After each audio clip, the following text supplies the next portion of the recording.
Sur la réunion, qui est en fait, là, hein, en ce moment, donc le ministre, y participe. C'est, un format, qui est, très, similaire à la réunion menée par notre chef d'état-major, des armées, la semaine dernière exactement, 35 pays, qui ont, qui sont, ensemble, pour aider les navires à sortir du détroit. Notre objectif de fond, c'est bien sûr, de débloquer, le détroit et de rétablir cette liberté de navigation. C'est ce que le président a dit dès le, début, du conflit et nous agissons avec nos partenaires, je vous ai dit, à la fois par les démarches diplomatiques initiées par le président de la République, par les différents, ministres et au niveau du chef d'état-major des armées également la semaine dernière. Aujourd'hui, cette réunion, eh bien, elle se tient, cette réunion téléphonique, se tient, en ce moment et elle préparera donc cette réunion, la semaine prochaine qui réunira à la fois les partenaires, du G7, et les partenaires, du Golfe sur ce même, thème, c'est un très bon exemple de coopération, de bonne coopération, franco-britannique, je dirais. Sur le G7, pays du Golfe? Je pense que ce sera oui, oui, ce sera, effectivement, en VTC. Ensuite, sur votre seconde question. Être ami, bah, c'est se dire aussi, les choses, honnêtement. Dans la relation entre, France et Israël, nous distinguons, 2 éléments. Faisons la différence entre le peuple israélien avec lequel nous avons des relations, d'amitié, des coopérations très fortes, universitaires, culturelles, scientifiques. Il n'a jamais été question, qu'elles s'arrêtent. Je vous rappelle qu'il y a 200 000 Français qui résident, en Israël et dont une bonne partie sont, franco-israéliens et puis il y a les autorités israéliennes avec lesquelles nous avons, parfois des désaccords et que nous n'hésitons pas à exprimer ou à partager en, bilatéral. Heu, mais nous avons toujours, choisi de maintenir, ce dialogue, même lorsqu'il nous a été reproché, par exemple, la démarche, de reconnaissance de l'État de Palestine, qui n'est pas et qui n'a jamais été un acte contre l'État d'Israël et au contraire, c'était le fait d'aller dans l'intérêt de long terme, une mesure qui s'inscrivait dans l'initiative diplomatique globale dont l'une des priorités était aussi la sécurité d'Israël et son intégration dans son environnement, régional. Dans l'escalade, actuelle, dans laquelle, certains, semblent vouloir aller, si l'on en croit, leurs déclarations, eh bien, ce dialogue nous semble plus, nécessaire que jamais, en réalité, et il se poursuit. C'est le sens, des échanges du président de la République avec, le Premier ministre Benyamin Netanyahou à plusieurs reprises. C'est le sens de la visite, du ministre des Affaires étrangères, en Israël, la semaine, dernière et nous partageons très librement nos analyses, nos parfois divergentes, nos positions comme c'est aussi le cas, par exemple, sur, la peine de mort qui a été adoptée, lundi, par la Knesset et nous pensons à un intérêt commun dans tous ces cas-là, la stabilité et la sécurité, régionale. Nous avons, un élément aussi, de toute façon, que vous avez en tête, mais nous sommes attachés indéfectiblement à la sécurité, d'Israël. Nous estimons que, cela dit, que plusieurs des orientations du gouvernement actuel ne concourent pas aujourd'hui à bâtir, la paix ou la stabilité poursuivre, la France condamne avec la plus grande fermeté, en réalité, déjà les attaques contre la FINUL ayant causé, la mort de 3 soldats indonésiens. Ce n'est pas votre question, mais c'était aussi des éléments qui se sont, déroulés dimanche et lundi et qui ont fait aussi 3 blessés, dans le contingent. La France renouvelle ses condoléances aux familles, des casques bleus tués et sa solidarité notamment à l'Indonésie, qui, dont, ces soldats, étaient issus. Et nous condamnons, absolument également, les intimidations absolument inacceptables, contre notre contingent, effectivement, le week-end, dernier. Et cela a été signifié très, fermement à l'ambassadeur, d'Israël en France lundi, au Quai d'Orsay. Ces incidents s'inscrivent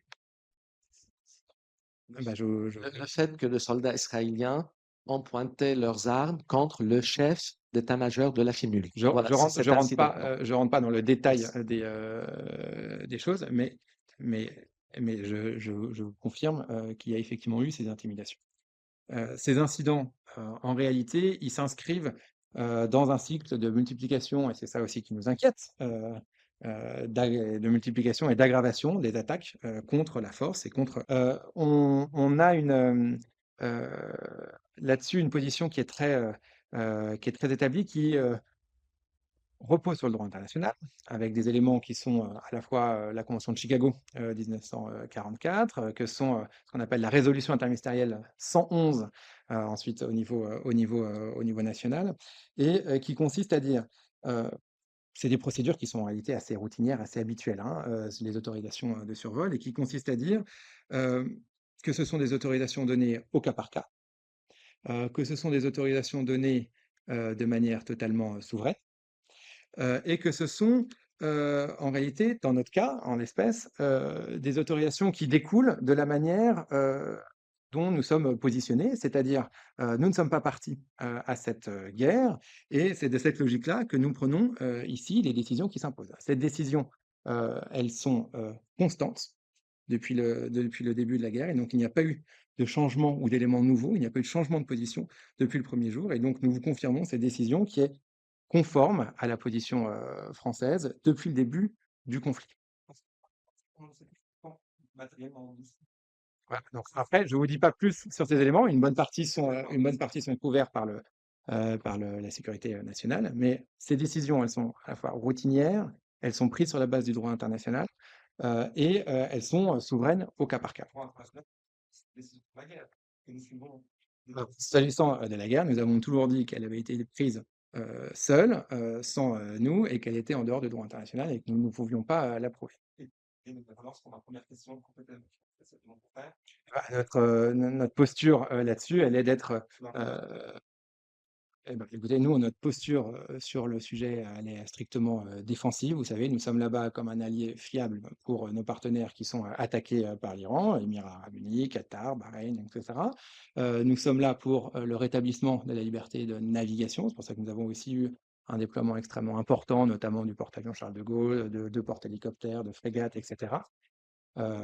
Absolument strictement défensive. Et puis, Qu'est-ce qui va se passer? Qu'est-ce que Israël a dit qu'elle n'accepterait plus de matériel militaire de la France, donc vous allez arrêter. Même ça, ce que je vous dis, c'est qu'ensuite, nous n'avons pas eu, à ma connaissance, de notification précise de ce que ça impliquait.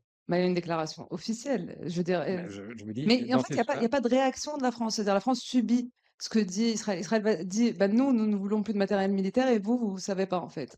Vous dites pas, nous aussi, on arrête en fait. Enfin, là, on arrête. vous pouvez décider d'arrêter ces Nous, livraisons, on a puisque pris étant note de donné ça. que vous Je vous êtes dis encore une fois, contesté dans votre pris votre temps. décision souveraine de ne pas laisser les avions transiter, c'est quand même étonnant de ne Là, pas réagir. bah, Pas de moi, je vous réaction. dis qu'à ce stade, nous n'avons pas reçu de notification officielle de D'accord. ces éléments.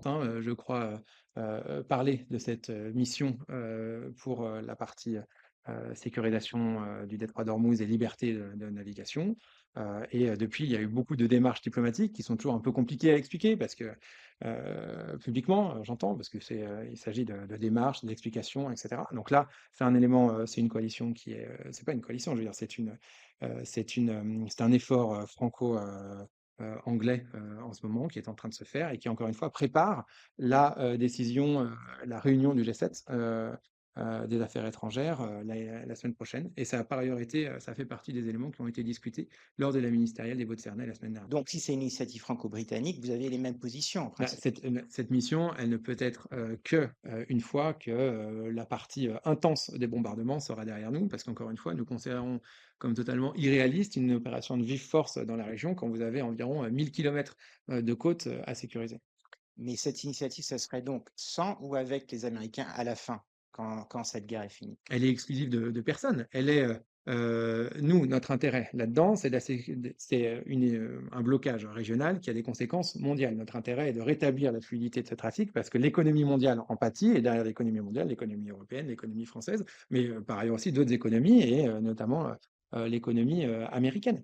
Donc notre but, c'est d'avoir de l'impact et des résultats, c'est-à-dire le rétablissement de cette fluidité du trafic, mais dans la limite qui est que nous ne serons jamais dans la volonté de faire une libération de ce détroit par vive force. Jelajahi cara baru mendapatkan informasi. Download Metro TV Extend sekarang.